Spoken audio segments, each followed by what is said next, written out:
The ice came up to meet her before she knew she was falling. One moment, the ferry ramp was solid under her boots. The next, there was nothing, just the black rush of the Peace River in late October, and the sound of the other passengers shouting something she couldn't make out over the roar of the current. Her bag went first, then her coat. Then she stopped thinking about things and started thinking only about cold, and how cold had a sound, and how that sound was the blood leaving her ears. She dragged herself out on the far bank. She didn't know how. The body does what the body does when the mind is too frightened to argue. She lay face down in the mud and gravel for a long time. The ferry was already gone. She could hear it, the low mechanical groan of it pushing upstream, back toward the landing she'd left 40 minutes ago. Nobody had jumped in after her. That was the first thing she understood, when she could understand things again. Nobody had jumped in, and nobody was coming, and she was somewhere north of the Peace River in the middle of the bush, with no coat and no bag, and no idea how far the next settlement was. Her name was Lisel. She was 27 years old, and until 6 weeks ago, she had worked as a pharmaceutical licensing coordinator for a firm in Calgary, whose name she couldn't even say without her jaw tightening. She had given that job 8 years of her life. 8 years of 12-hour days, and missed Christmases, and a social life that existed mostly in text messages she was too tired to answer. 8 years, and when the regulatory scandal broke, the one she'd flagged 3 separate times in writing, the one her supervisor had assured her was being handled. She was the one whose name ended up in the investigation documents, not as a whistleblower, as a person of interest. She hadn't done anything wrong. She knew it.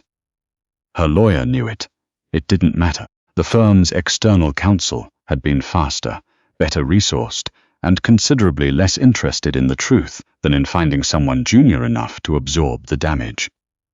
By September, she had no job, no reference letters, and a legal bill that made her stop opening her bank notifications. By October, she had sublet her apartment and was on a bus heading north to stay with her cousin Denny in a town called Harker's Creek, because Denny had a spare room, and because going home to her parents in Lethbridge would require explaining things she didn't have the words for, yet she hadn't made it to Harker's Creek. The bus connection had been in Fort Vermilion. The ferry crossing was the last leg, and now she was lying in October mud on the wrong side of the Peace River, with the temperature dropping and the sky the color of old pewter. She got up. There was no logic to it. She just got up, the way you do when the alternative is not getting up, and she started walking in the direction the tree line seemed thinnest. She smelled the smoke before she saw the light. It was the kind of smoke that meant wood, not garbage, clean and dry and resinous birch, or maybe spruce. She'd grown up rural enough to know the difference, even if Calgary had done its best to make her forget. She followed it through the bush, not running, because her legs had stopped cooperating with anything more ambitious than a controlled stumble, until the trees opened onto a clearing. The cabin sat low against the hillside like it had grown there, squared logs, dark with age, a roof pitched steep enough to shed snow, a woodpile stacked under a lean-to that ran the full length of one wall. The pile was taller than she was. Someone had been serious about the winter. There was a light in the window. One window, small, uncurtained.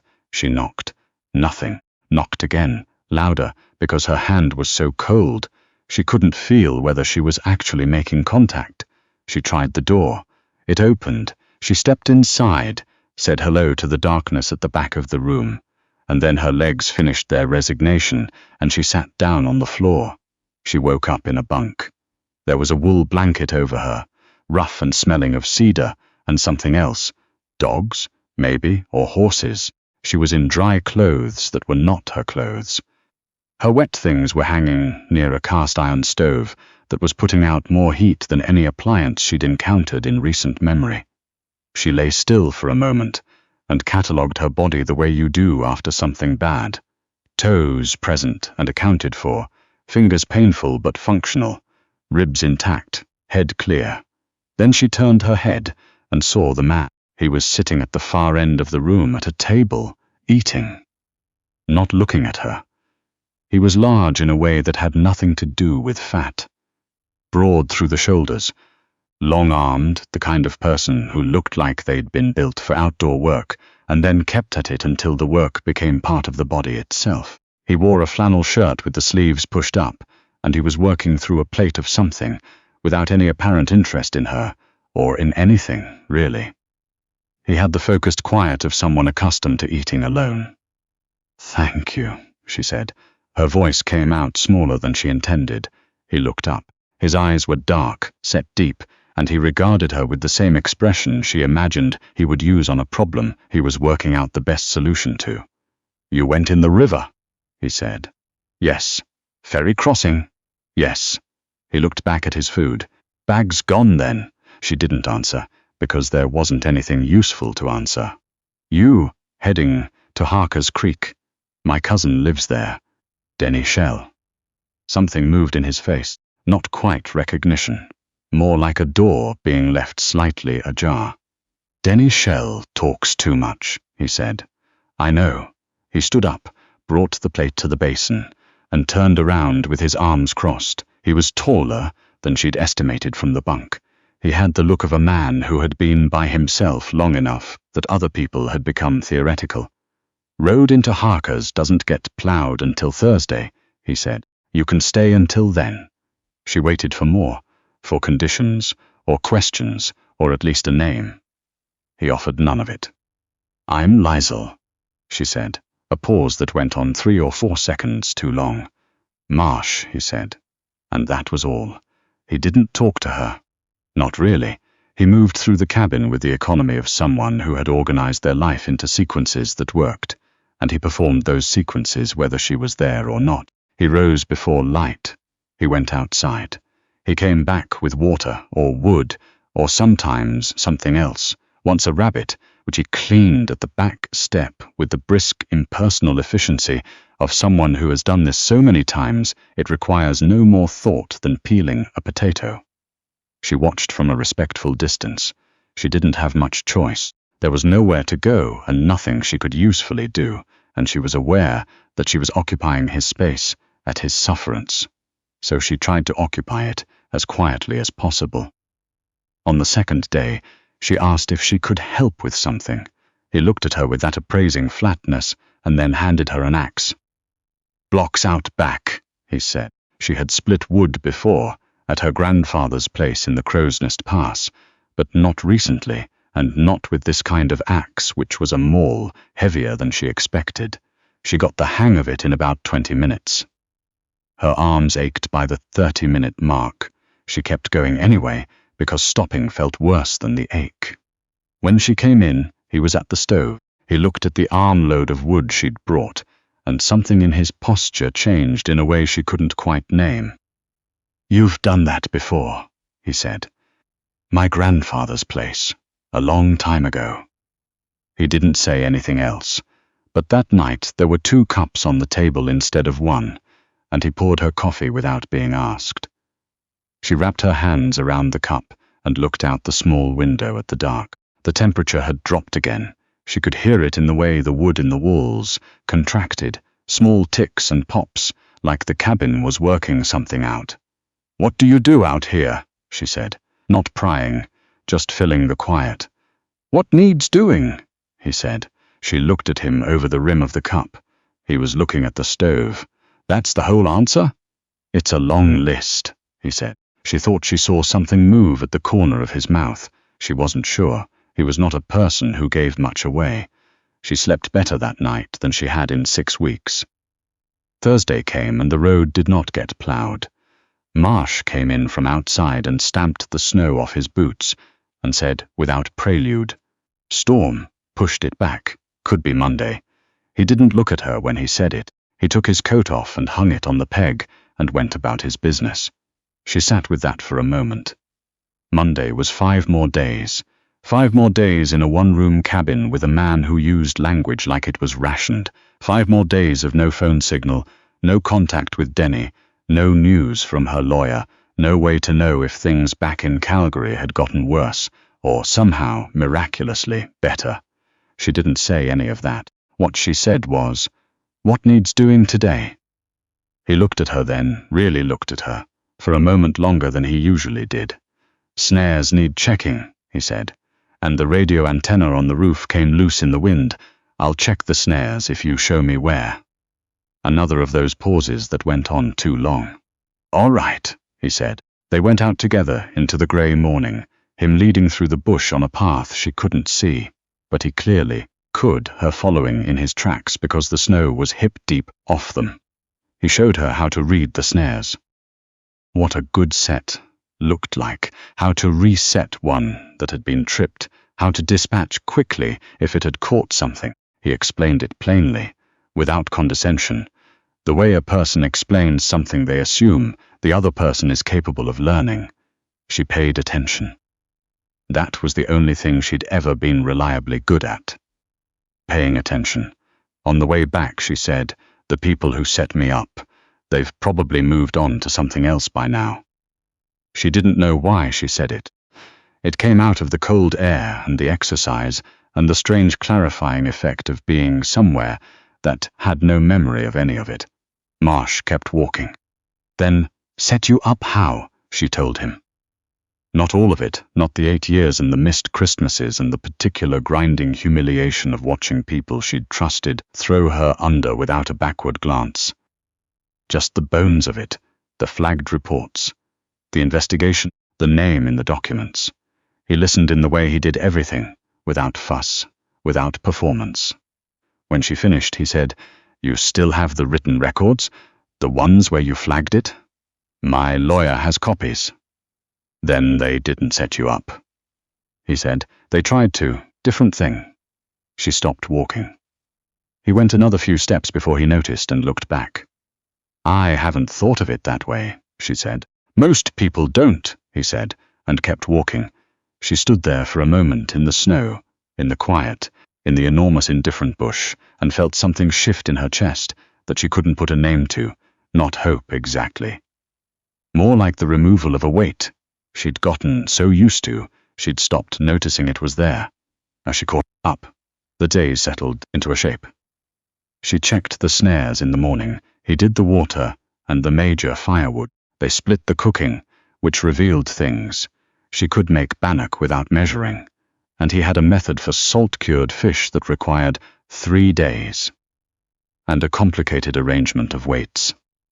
They learned each other's rhythms without discussing them, the way people do when they share a small space and both have the sense not to make it difficult.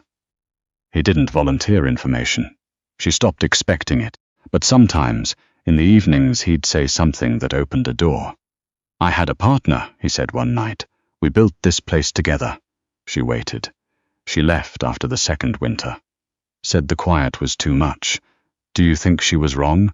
He poked at the fire. "No," he said. "The quiet is a lot."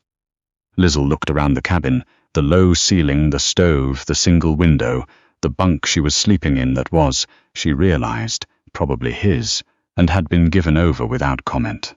"What do you do with it?" "The quiet?" He thought about it seriously, which she was coming to understand was the only way he thought about things. "Listen to what's in it," he said. That night she lay in the bunk and tried to do that. She'd been running from the quiet for 6 weeks, filling it with phone calls to her lawyer, with job listing refreshers, with the low-grade static of anxiety that had become so constant she'd mistaken it for silence. She hadn't been quiet. She'd been loud inside her own head. The cabin was quiet in a different way. The windows out, outside the tick of the stove. The distant sound of something moving in the bush that was probably just a deer. She lay there and listened to it, and for the first time in longer than she could clearly remember, she wasn't waiting for anything. She slept straight through until morning. Her hands had changed. She noticed it about a week in, washing them at the basin. They were rougher. The split across the knuckle of her right index finger had healed red, and the skin on her palms had thickened where she'd been gripping. The axe handle must ceased. She stood and looked at them for a long time.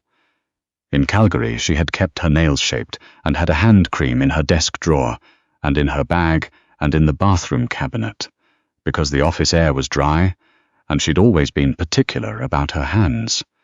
She'd thought of it as professional maintenance. Looking at these hands now, which were clearly not those hands, she wasn't sure what she thought.